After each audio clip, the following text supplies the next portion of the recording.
Bonjour à toutes et à tous, bienvenue sur KTV, Kwezi FM, le 106.9 pour un temps de parole en direct à la radio, à la télévision, sur l'infokwezi.fr, mais également sur le live Facebook de la page Facebook de KTV pour assister à notre premier temps de parole et un invité qu'on aime bien recevoir sur ce plateau, c'est El Mamouni et il est avec nous. El Mamoun, bonjour. Bonjour Patrick. Ravi de vous retrouver en pleine santé. Pareillement, vous savez qu'en fait, je suis effectivement absent. Bien dans le micro, voilà. Pendant un certain moment, et cela me fait un grand plaisir de vous retrouver. Et puis c'est partagé.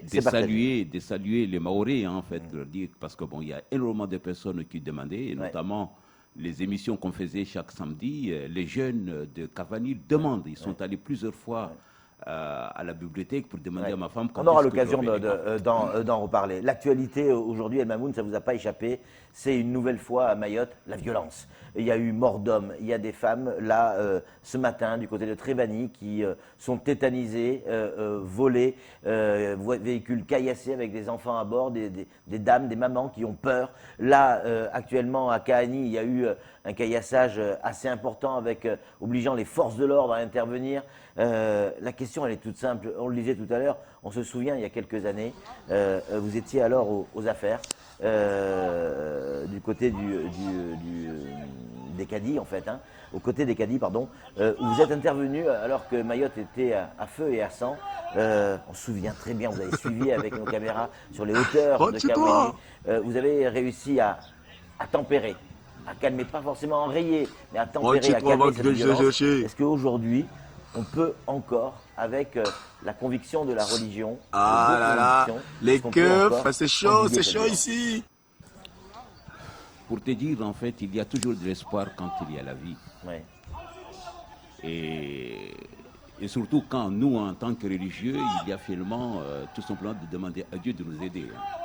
Mais nous aurons pu effectivement enrayer, je le dis bien, enrayer ce phénomène si on avait continué justement les actions qui avaient débuté par cette action que j'avais effectivement initiée. Les keufs, c'est chaud ici. De Kaweni et de Majikavo et autres encore de Kombani et des Singoni se battaient à coups de couteau et que mon intervention a permis effectivement donc de retrouver la paix quelque part, mais il a valu aussi continuer un travail de sensibilisation qui, à travers des rencontres avec des jeunes, en les poussant finalement donc à revenir sur le droit chemin, en essayant donc à chaque fois de revenir sur les instructions divines qui nous sont venues, mais en les mettant, comment on appelle ça, en éducation avec les valeurs de la République aujourd'hui. Ces enfants écoutaient, ces jeunes écoutaient, parce qu'en fait, ils retrouvaient ce qu'ils ont au fond d'eux-mêmes. Parce qu'aujourd'hui, ce qu'ils ont, c'est quoi? C'est une révolte très forte par le fait qu'ils se sentent complètement délaissés par nous, les adultes, nous, les responsables de ce pays, qui les avons laissés, qui ne savons pas nous occuper d'eux. Alors qu'en fait, qu'ils ont besoin de dépenser l'énergie. Les enfants, c'est une somme d'énergie. Vous imaginez un petit peu donc plus de 13 000 jeunes qui sont abandonnés dans les rues et qui n'ont aucune activité à mener et qui ont de l'énergie, fondamentalement, ils cherchent qu'on appelle à le dépenser. Ça n'exclut pas, bien sûr, que ça doit être... ça ne doit pas être, qu'on appelle ça déjà, connaturel et être laissé. Ainsi, il faut en principe trouver la solution, il faut les occuper. Non mais là, on est dans le Yaka Faucon. Aujourd'hui, c'est quoi la solution? Est-ce que, oui ou non, la religion, aujourd'hui, est capable, comme ça a été le cas il y a quelques années, El Mamoun, être capable d'endiguer ce genre d'image, ce genre de violence que l'on voit actuellement sur nos écrans? Regardez. Ouais, je dis, ce que l'on voit, c'est choquant, c'est extrêmement grave. Ces scènes de violence que j'avais qu'on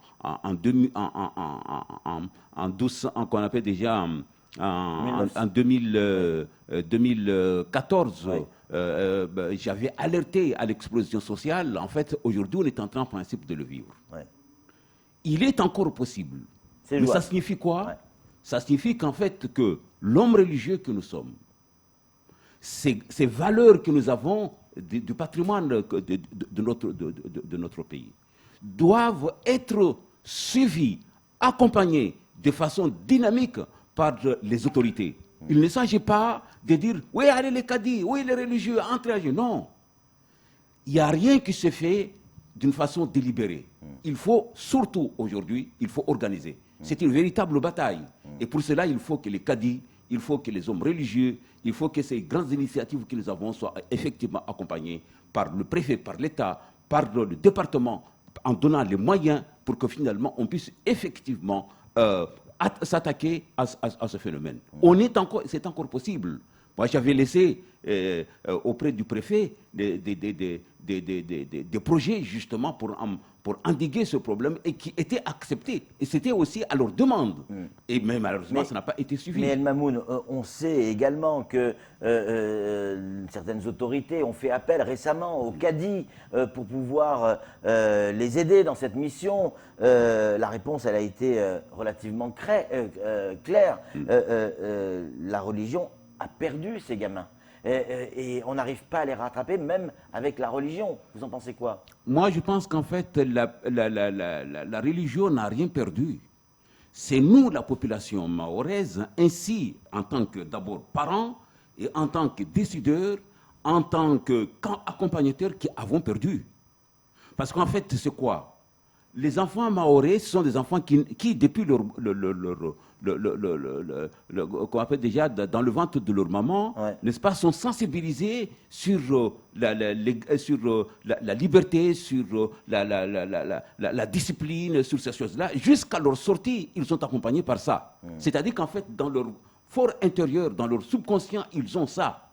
Mais le phénomène qu'on appelle déjà qu'ils sont en train de vivre aujourd'hui, le phénomène de laisser aller, parce que moi je le dis comme ça, de laisser aller, le fait de ne pas avoir mis suffisamment depuis le moment où il y a eu ces problèmes, donc ce problème de Kawini, les moyens qu'il fallait pour s'occuper de ces garçons, pour les amener finalement à sortir et de développer les possibilités d'embauche, les possibilités d'apprentissage, etc.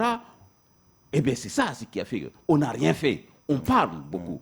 Le fait de faire venir dans ce pays même des milliers de policiers, ça ne résoudra pas le problème, parce que c'est dans la conscience, c'est dans les jeunes, en fait, ils défient. C'est de la défiance qu'il faut finalement. Donc, alors qu'en fait, en nous prenant correctement, en utilisant les valeurs qui sont les nôtres, en utilisant ces valeurs que ces jeunes ont dans leur fond intérieur, parce qu'ils le ont. Il suffit juste de raviver la flamme. Il suffit de raviver la flamme. Mais pour cela, il ne faut pas seulement dire qu'en fait, les religieux, les cadis, non, il faut leur donner le moyen.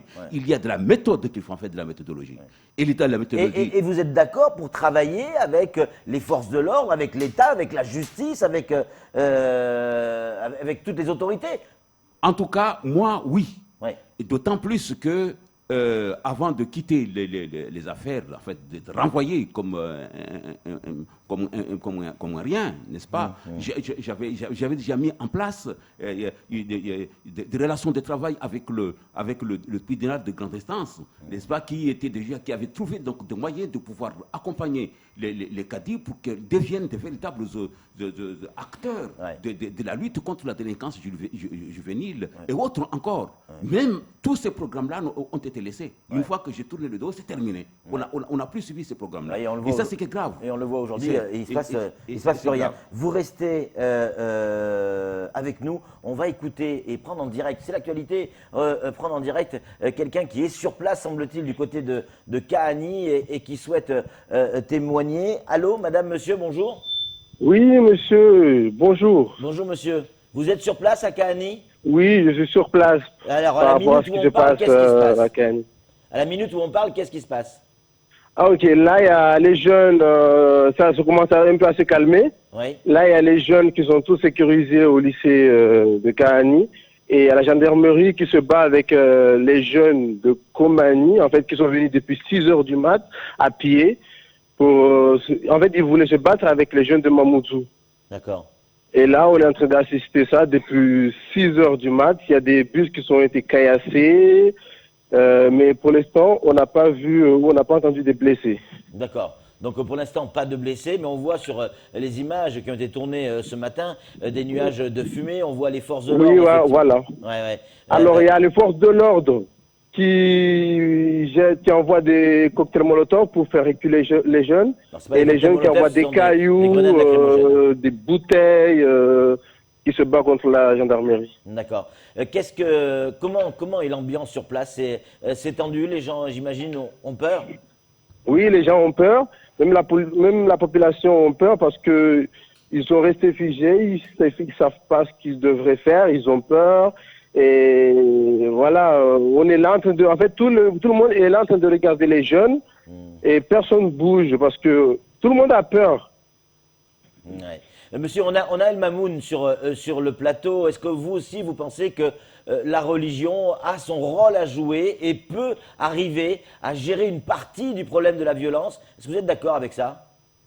Oui, je suis d'accord avec ça parce que c'est la religion, oui, bien oui, parce que c'est notre religion aussi qui fait que, voilà, il y a un peu manque d'éducation, il y a des fois, il n'y a que les femmes qui s'occupent des enfants, le père il part. Moi, il y a une grosse part de cette truc-là qui joue dedans aussi.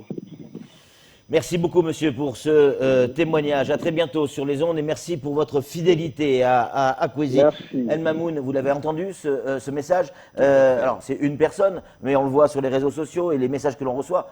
Tout le monde est à peu près d'accord sur le soutien.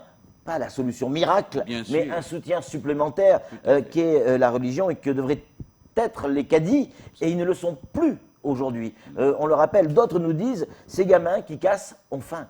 Il faut aussi leur donner à manger. Est-ce qu'il y a du vrai là-dedans? Complètement.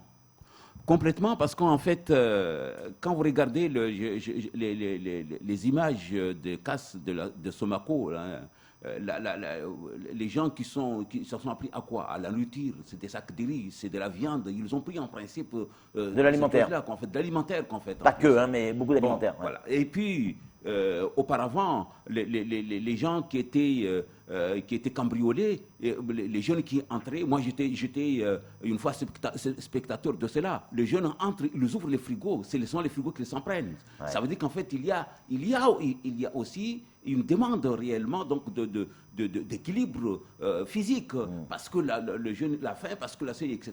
Donc en fait, quand je dis qu'en fait qu'on ne s'occupe pas, ce sont des enfants qui sont abandonnés. Et c'est de la révolte. Pourquoi nous? Pourquoi est-ce que nous sommes aujourd'hui complètement abandonnés? Et aujourd'hui, c'est encore plus fort. Quand j'avais demandé en 2014 à ce que l'État, à ce que le département, à ce que les municipalités finalement se mobilisent pour que finalement on prévienne cette explosion sociale que j'indiquais. Oui. C'était justement pour répondre à ça. Ouais. Il ne fallait pas attendre que les choses finalement explosent aujourd'hui. C'est trop tard aujourd'hui? Trop tard, non, mais en tout cas, nous avons perdu énormément de temps. Le Mayotte a énormément perdu du temps par rapport à ça. En laissant les capacités que nous avons sans action, fondamentalement, ça a permis aux jeunes, n'est-ce pas, de se mettre encore davantage finalement. Donc, et puis, le fait, ils se sentent intouchables parce que bon, ils sont mineurs quand ils sont attrapés. Bon, c'est des dispositions particulières, etc. Donc en fait, il y a un certain nombre, une série de choses finalement qui participent à encourager cette violence-là. C'est maintenant la courbe inverse qu'il faut faire. Et ça, j'ai énormément de choses finalement donc dans la poche que je peux en principe aujourd'hui donner au préfet, au conseil départemental s'ils le veulent, pour que finalement on s'attaque correctement à ce sujet. C'est le message que vous voulez faire passer aujourd'hui au préfet, au conseil départemental en disant Absolument. Il y a des solutions, il y a des solutions. On en parle. Elles ont fonctionné, parce que par le passé, vous les avez faites. Absolument. Et je sais qu'aujourd'hui encore ça marche. J'ai déjà pas mal de choses dans ma page. En venant ici, j'ai pas mal de choses finalement qui permettront de faire reculer, je ne veux pas dire de façon brutale que ça va s'arrêter, mais en tout cas de faire reculer ceci. Merci beaucoup El Mamoun d'être venu sur ce plateau et d'avoir répondu à nos questions. Mon petit doigt me dit qu'on va vous revoir prochainement sur les plateaux de télévision. Merci. En tout cas, ravi de vous retrouver. Allez, c'est tout pour ce temps de parole. Tout de suite, la suite de nos programmes.